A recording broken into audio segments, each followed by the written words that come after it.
News Only 24. News Only 24.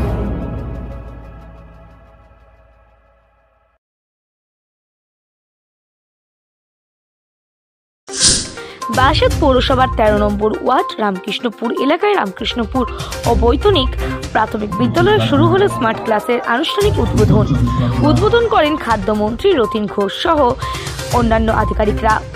ক্লাসের একঘেয়েমি কাটাতে উদ্যোগ নিল পৌরসভার ১৩ নম্বর ওয়ার্ডের পৌর প্রতিনিধি ডাক্তার সুমিত সাহা।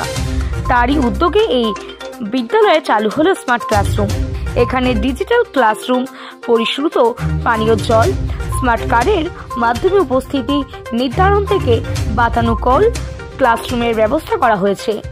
ফলে আজ থেকে আরও বেশি আগ্রহ বাড়তে চলেছে এই বিদ্যালয়ের আসার প্রবণতা।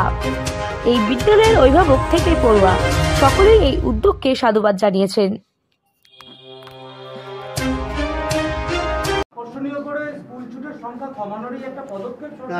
ড্রপ আউটের সংখ্যাটা আপনারা বলছেন যেটা বাস্তবে সঠিক নয়, কেন প্রত্যেকটা স্কুলে আমরা জানি স্যাচুরেটেড, বিশেষ করে প্রাইমারি স্কুলগুলোতে। এবং আপনারা যদি 5-এ কোনো বড় স্কুলে বারাসাত শহরে ভর্তি করতে যান, অনেক আগে থেকে আবেদন না করলে সেখানেও হচ্ছে না, কারণ এখন তো লটারি সিস্টেম 5-এ।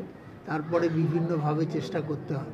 তবে সবাই মিলে চেষ্টা করছেন এবং ডিপিএসসি চেয়ারম্যান আছে, আমরা চেষ্টা করছি কনভার্ট করতে, যে এই ধরনের কিছু বাংলা মিডিয়াম স্কুলগুলোকে যদি ইংলিশ মিডিয়ামে কনভার্ট করা যায়, সেটা আমার মনে হয় ভালো হবে।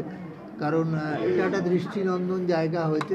এবং বাকি ক্লাসগুলোতে না হলে আবার এখানে আমি জানি না কোন শ্রেণীর পড়াশুনো হবে, 4 হবে না 3 হবে, আর ঘুরিয়ে হবে 1 2 3 4, রোটেশনালি হবে বলছে। এটা ভালো উদ্যোগ। এটা আমার মনে হয় যে এতে আকর্ষণ আরও বাড়বে। তো সবাই একটু ডিসেন্সি চায়। সাথে এই পৌরসভা এলাকায় এই প্রথম একটা স্মার্ট ক্লাসরুম, কী কী পরিষেবা থাকছে?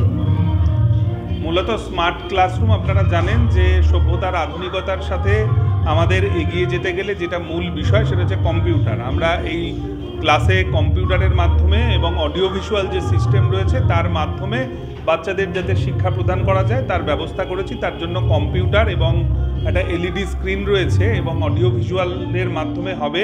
এবং সম্পূর্ণ শ্রেণীকক্ষটা একটা লার্নিং কালার দেওয়া হয়েছে, দেখতে পাচ্ছেন আপনারা যে এডুকেশনাল কালার শ্রেণীকক্ষটাকে করা হয়েছে, যাতে মানে আমরা দেখব এবং শিখব সেটার একটা ব্যবস্থা করা। এবং শ্রেণীকক্ষটাকে বাতানুকূল করা রয়েছে এবং আধুনিক চেয়ার টেবিল যেগুলো দেয়া যায়, এবং সঙ্গে সঙ্গে আমরা বিশুদ্ধ পানীয় জল, আরও সিস্টেমের পানীয় জলের ব্যবস্থা ছাত্রছাত্রীদের জন্য করেছি। এবং আমরা biometric attendance with SMS alert, মানে বাচ্চা কখন স্কুলে আসছে, স্কুল থেকে বেরোচ্ছে, সেই তথ্যটা মা বাবার মোবাইলের সাথে সাথে পৌঁছে যাবে।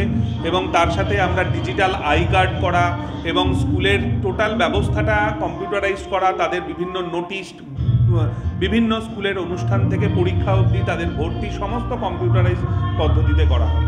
একেবারে সে জায়গায় দাঁড়িয়ে এই একটা ক্লাসরুম এই মুহূর্তে করা হয়েছে, আগামী দিনে কী ভাবনা রয়েছে? যাতে আরও ক্লাসরুম করে পুরো স্কুলটাকে করা যায়, স্মার্ট স্কুল করা যায়, সেই ব্যবস্থা নিশ্চয়ই আমরা চেষ্টা করব। আপনার পৌরসভা এলাকায় আরও বিদ্যালয় রয়েছে, প্রাথমিক বিদ্যালয়, সেগুলোকে কি আগামী দিনে এরকম স্মার্ট ক্লাসরুম করার ভাবনা চিন্তা কিছু নিয়েছেন, বা সরকারের কাছে এরকম কোনো আবেদন কি এই স্কুলগুলোর পক্ষ থেকে আপনার মাধ্যমে যেতে পারে? দেখুন, আমরা যখন প্রথম বোর্ডে এসেছিলাম তখন আমাদের বারাসাতের মহানাগরিক অশ্বনী মুখার্জির নেতৃত্বে তিনি বলেছিলেন যে পৌরসভার কাজ মানেই কিন্তু, পৌর প্রতিনিধির কাজ মানে কিন্তু শুধুমাত্র আমরা রাস্তার আলো দেখব, ড্রেন পরিষ্কার করব, রাস্তা করব, তা নয়। আমাদের সামাজিক কাজ এবং এমন কিছু কাজ যেটা সত্যি মানুষের প্রয়োজনে কাজ, সব কাজই নিশ্চয়ই প্রয়োজন, সে কথাকে মাথায় রেখেই আমরা মাননীয় চেয়ারম্যানের কথাকে মান্যতা দিয়ে, এবং তিনি যেহেতু আমাদের সকলের মহানাগরিক এবং তিনি আমাদের অভিভাবক, নিশ্চয়ই সেই ভাবনা তার রয়েছে। এবং বারাসাতের 35টা ওয়ার্ডে নিশ্চয়ই প্রত্যেকটা স্কুলেই এই ভাবনা নিয়ে নিশ্চয়ই সরকার সেই পদক্ষেপ নেবেন, এই আশা এবং বিশ্বাস আমি রাখি। ডক্টর সুমিত কুমার সাহা, পৌরপিতা, 13 নম্বর ওয়ার্ড, বারাসাত পৌরসভা। Thank you.